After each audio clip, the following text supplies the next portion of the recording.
Você já cometeu algum erro que gostaria de poder desfazer? Corrigir erros do passado é uma das razões pelas quais achamos o conceito de viagem no tempo tão fascinante. Como muitas vezes retratado na ficção científica, com uma máquina do tempo nada mais é permanente. Você sempre pode voltar e mudar. Mas a viagem no tempo é realmente possível em nosso universo ou é apenas ficção científica?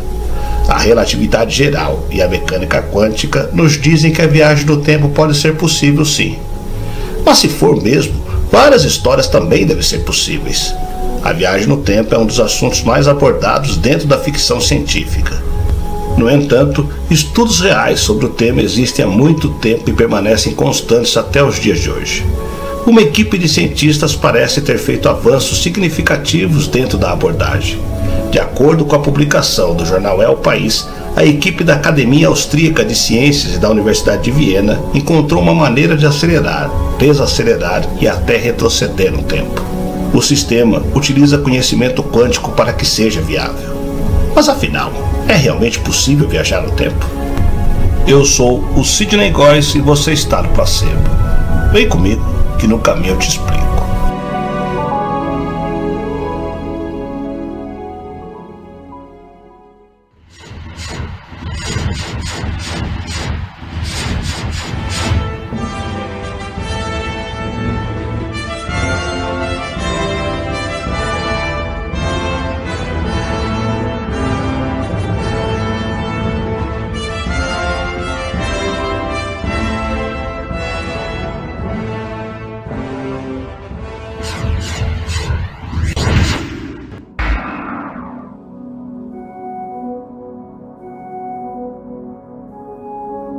Em 1895, quando H. G. Wells escreveu A Máquina do Tempo, as leis da física defendiam que viajar no tempo era impossível. O romance de Wells foi visionário ao tratar o tempo como uma dimensão 10 anos antes que Minkowski usasse esse conceito na interpretação da teoria da relatividade especial de Einstein. Às vezes, a ficção científica antecipa a verdadeira ciência. Em 1905, Einstein mostrou como na sua teoria da relatividade especial a viagem ao futuro, ao contrário, era possível. O cientista baseou sua teoria em dois postulados. Primeiro, o movimento é relativo, e segundo, a velocidade da luz, 300 mil km por segundo, é constante. Então, Einstein demonstrou os teoremas baseados nesses dois postulados. Um teorema argumenta que não podemos construir um foguete que vá mais rápido do que a luz. Se o foguete em que nos encontrarmos estiver viajando a uma velocidade maior do que a da luz, podemos disparar um laser para a ponta do foguete e o feixe jamais o atingiria. De fato, a ponta do foguete se move mais velozmente e partiu antes. Uma vez que nos dessemos conta do fato de que o feixe de laser não alcança, descobriríamos que estamos nos movendo, e isso não é permitido pelo primeiro postulado. Einstein imaginou o seguinte experimento mental: construamos um relógio em que um raio de luz ricocheteia de um lado a outro entre dois espelhos horizontais. Imaginemos que um astronauta em voo ao lado da Terra a uma velocidade próxima da luz, movendo-se da esquerda para a direita e segurando o relógio desse tipo. Enquanto se move, nós na Terra veríamos que os raios luminosos do relógio do astronauta se movem ao longo de percursos diagonais entre os dois espelhos. Veremos que o relógio bate mais lentamente do que o nosso na Terra, porque esses percursos diagonais seriam mais longos com relação aos que a luz percorre no nosso relógio.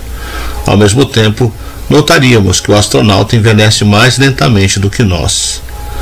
Caso contrário, o seu envelhecimento não concordaria com o seu relógio e o astronauta poderia se dar conta de estar em um estado de movimento, o que não é permitido pelo primeiro postulado.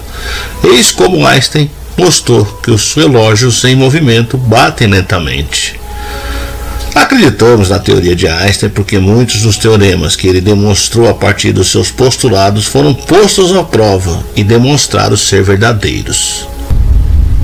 Um deles é a famosa equação energia igual a massa ao quadrado da velocidade da luz, que foi demonstrada pela bomba atômica. Einstein nos pintou um mundo estranho em que os relógios em movimento, um em relação ao outro, não concordam, mas parece justamente que esse é o mundo em que vivemos, porque todos os testes experimentais da teoria de Einstein deram os resultados previstos. Relógios atômicos enviados em aviões que voam de leste para oeste ao redor da Terra, de modo que a velocidade da aeronave se some à da rotação terrestre, estão atrasados em 59 bilionésimos de segundo, tal como se esperava a partir das previsões de Einstein. Durante décadas, os físicos tentaram usar a relatividade geral para descobrir se a viagem no tempo é possível. Acontece que você pode escrever equações que descrevem a viagem no tempo e são totalmente compatíveis e consistentes com a relatividade. Mas a física não é matemática, e as equações não têm sentido se não corresponderem a nada na realidade. Há duas questões principais que nos fazem pensar que essas equações podem ser irreais. A primeira questão é prática. Construir uma máquina do tempo parece exigir matéria exótica, que é matéria com energia negativa. Toda matéria que vemos em nossas vidas diárias tem energia positiva. Matéria com energia negativa não é algo que você pode encontrar por aí. Da mecânica quântica, sabemos que tal matéria pode teoricamente ser criada, mas em quantidades muito pequenas e por tempos muito curtos. No entanto, não há provas de que seja impossível criar matéria exótica em quantidades suficientes. Além disso, podem ser descobertas outras equações que permitem viajar no tempo sem exigir matéria exótica. Portanto, esse problema pode ser apenas uma limitação de nossa tecnologia atual ou compreensão da mecânica quântica. A outra questão principal é menos prática, mas mais significativa. É a observação de que a viagem no tempo parece contradizer a lógica, na forma de paradoxos de viagem no tempo. Existem vários tipos de tais paradoxos, mas os mais problemáticos são os paradoxos de consistência. Um tema popular na ficção científica, paradoxos de consistência acontecem sempre que há um determinado evento que leva a mudar o passado, mas a própria mudança impede que esse evento aconteça em primeiro lugar. Por exemplo, considere um cenário em que eu entro na minha máquina do tempo, uso-a para voltar 5 minutos no tempo e destruo a máquina assim que chegar ao passado. Agora que destruí a máquina do tempo, seria impossível para mim usá-la 5 minutos depois. Mas se não posso usar a máquina do tempo, não posso voltar no tempo e destruí-la. Portanto, ela não está destruída. Então, posso voltar no tempo e destruí-la. Em outras palavras, a máquina do tempo é destruída se e somente se não for destruída. Como ela não pode ser destruída e não destruída simultaneamente, esse cenário é inconsistente e paradoxal. Há um equívoco comum na ficção científica de que paradoxos podem ser criados. Viajantes do tempo geralmente são avisados para não fazer mudanças significativas no passado e evitar encontrar os seus erros passados por esse motivo exato. Exemplos disso podem ser encontrados em muitos filmes de viagem no tempo, como a trilogia De Volta para o Futuro. Mas na física, o paradoxo não é um evento que pode realmente acontecer, é um conceito puramente teórico que aponta para uma inconsistência na própria teoria. Em outras palavras, paradoxos de consistência não implicam apenas que a viagem no tempo é um impedimento perigoso, eles implicam que simplesmente não pode ser possível. Essa foi uma das motivações para o físico teórico Stephen Hawking formular sua conjectura de proteção cronológica, que afirma que a viagem no tempo deveria ser impossível. No entanto, essa conjectura até agora permanece não comprovada. Além disso, o universo seria um lugar muito mais interessante se, em vez de eliminar as viagens no tempo devido aos paradoxos, pudéssemos eliminar os próprios paradoxos.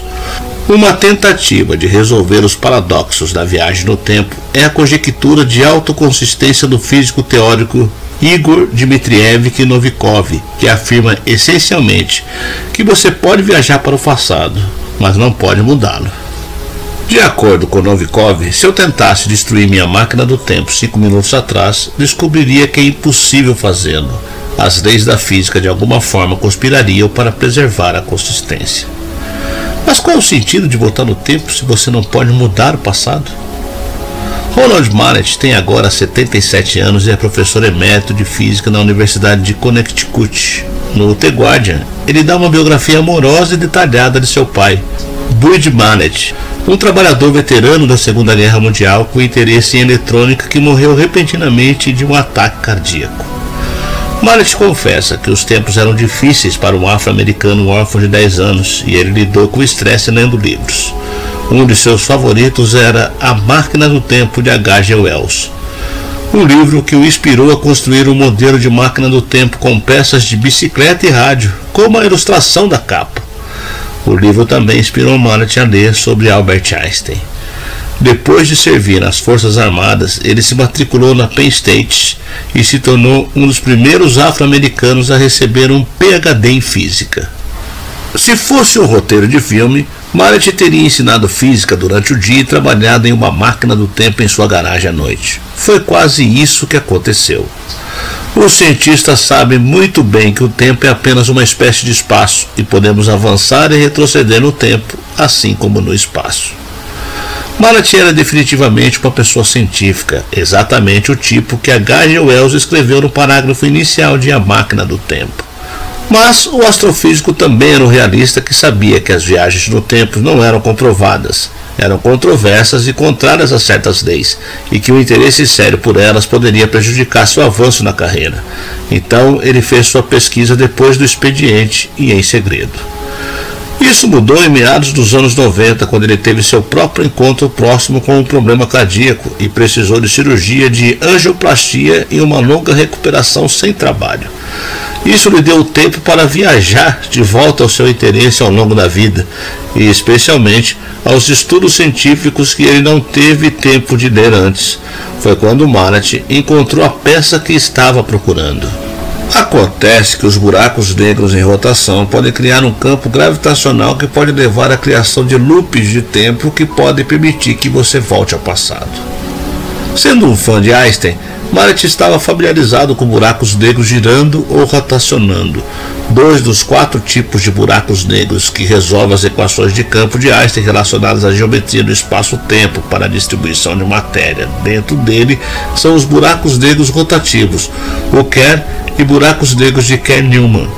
Esses buracos negros giratórios têm 2 horizontes de eventos em vez de um que suga radiação eletromagnética.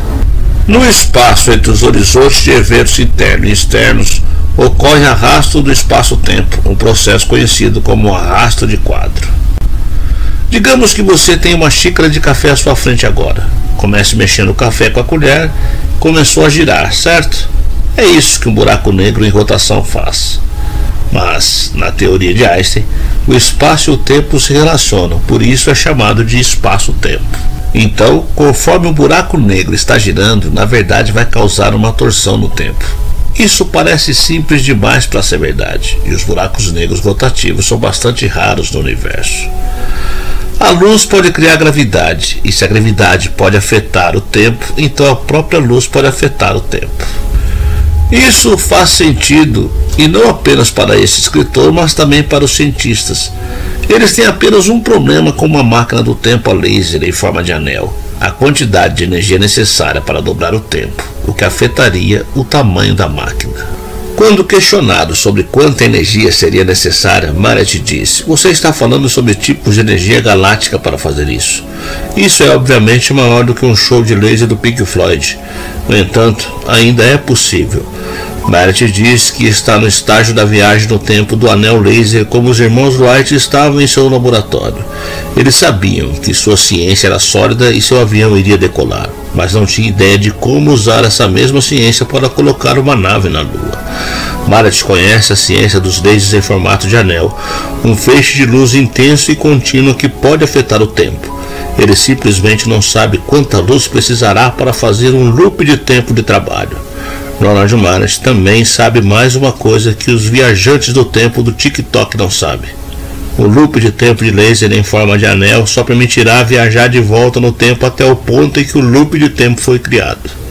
Mallet agora espera lançar as bases para uma máquina que permitirá que as pessoas do nosso futuro voltem para nos visitar, possivelmente retornando com curas para doenças ou aquela mensagem de viagem no tempo do TikTok, alertando para desastres. Poderia funcionar. Mas e você? O que acha? Pensa que viajar no tempo é possível? O que você faria se tivesse essa capacidade?